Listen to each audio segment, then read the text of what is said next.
Hello everyone, this is your chapter number 6 natural vegetation and wild life. इसके कुछ selected topic हैं, सिर्फ वही पढ़ना है, बाकी टॉपिक सिलेबस से हटा दिए गए हैं। तो केवल एक ही टॉपिक है, नेचुरल वेजिटेशन। तो what is the meaning of natural vegetation?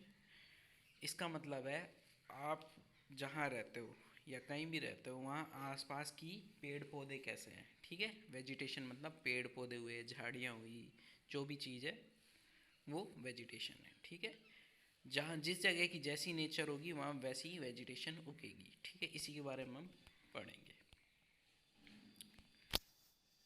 अब देखिए, there is a close relationship between height of land and character of vegetables.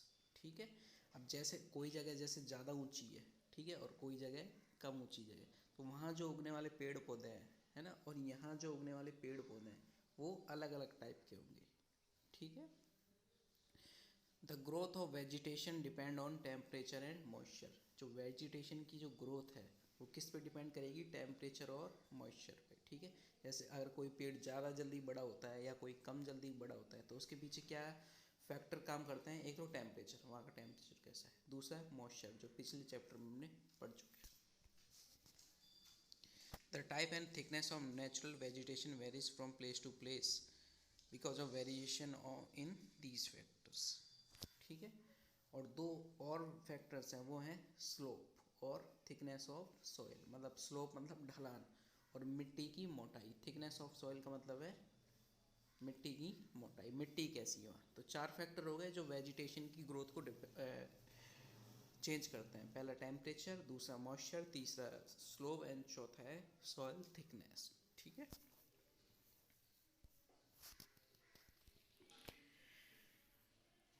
अब बात करते हैं नेचुरल वेजिटेशन के क्लासिफिकेशन की। कितनी कैटेगरी है ना, और वो हैं केवल 3 कैटेगरी। फर्स्ट है फॉरेस्ट, ठीक है। Second one is grassland and third one is shrubs. अभी तीनों चीज़ें क्या होती हैं वो देखना है आपको।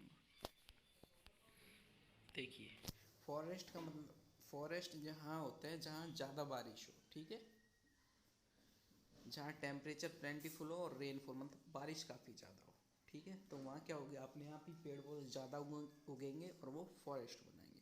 फॉरेस्ट भी दो टाइप के होते हैं, एक डेंस और एक ओपन। डेंस का मतलब होता है घना, मतलब काफ़ी ज़्यादा पेड़ पौधे। और ओपन का मतलब होता है थोड़ा कम घना। ठीक है, वहाँ मतलब पेड़ पौधे तो होते हैं लेकिन उतने ज़्यादा नहीं होते हैं जितने डेंस में होते हैं। दूसरा है ग्रासलैंड। ये हम किसकी बात कर रहे हैं? वेजिटेशन की। तो ग्रासलैंड होते हैं जहाँ फॉरेस्ट की अपेक्षा कम बरसात होती है। ठीक है, फॉरेस्ट की अपेक्षा कम बरसात होती है। ठीक है, तीसरा है श्रब। श्रब्स का मतलब होता है झाड़ियाँ, जो कांटेदार झाड़ी होती है जैसे बेर वगैरह। ये कहाँ होती हैं? रेगिस्तान वाले इलाके में, सूखे इलाके में जहाँ बरसात कम होती है। ठीक है, अब जैसे कॉनिफेरस फॉरेस्ट, ये कहाँ जाते हैं? पोलर रीजन में, जहाँ ज़्यादा बर्फ़ पड़ती है वहाँ कॉनिफेरस फॉरेस्ट होता है। ठीक है, थॉर्नी बुशेस, मतलब थॉर्नी का मतलब होता है कांटेदार, ये कहाँ होती है? डेजर्ट में। ठीक है, ट्रॉपिकल फॉरेस्ट कहाँ होंगे? जहाँ ह्यूमिड रीजन होगा। ठीक है, बरसात वगैरह ज़्यादा होती है।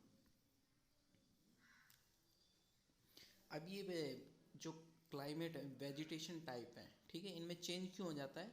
क्योंकि ये जहाँ उगते हैं वहाँ की क्लाइमेट के अनुसार, वहाँ की क्लाइमेट कैसी है, वहाँ की नेचर कैसी है, इसी पर डिपेंड करता है वहाँ कैसे पेड़ पौधे उगेंगे।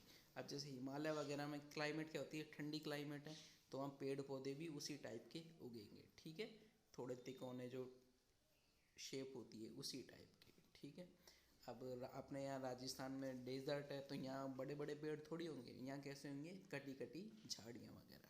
ठीक है, और वाइल्ड लाइफ का मतलब क्या होता है? जंगल में जितने भी पेड़ पौधे जीव जंतु हैं उन सभी की स्टडी करना वाइल्ड लाइफ के अंदर आता है। केवल यही टॉपिक है आपके सिलेबस में, बाकी जो आगे वाली ये टॉपिक है फॉरेस्ट वगैरह ये हटा दिए गए हैं। ठीक है, तो इन्हें हमें कुछ नहीं करना है। ठीक है, या ना तो पढ़ना है ना याद करना है। क्वेश्चन आंसर देख लेते हैं, केवल इसी टॉपिक के देखते हैं हमको। Which are the two factors on which the growth of vegetation mostly depend. चार फैक्टर बताए थे। ठीक है, कौन कौन से थे? एक तो थिकनेस ऑफ सॉइल हुआ, ठीक है, स्लोप हुआ, टेम्परेचर हुआ और रेनफॉल हुआ। ठीक है, मॉइस्चर। चार में से आपको किसी दो के नाम करना। Which are the three broad categories of natural vegetation? कौन कौन सी है? Forest, grassland and shrubs. Grassland मतलब चरागाह, जहाँ फॉरेस्ट की बजाय कम बरसात होती है और डेजर्ट की बजाय ज़्यादा बरसात होती है। और कोई क्वेश्चन शायद उस टॉपिक में से नहीं है आपका, ठीक है।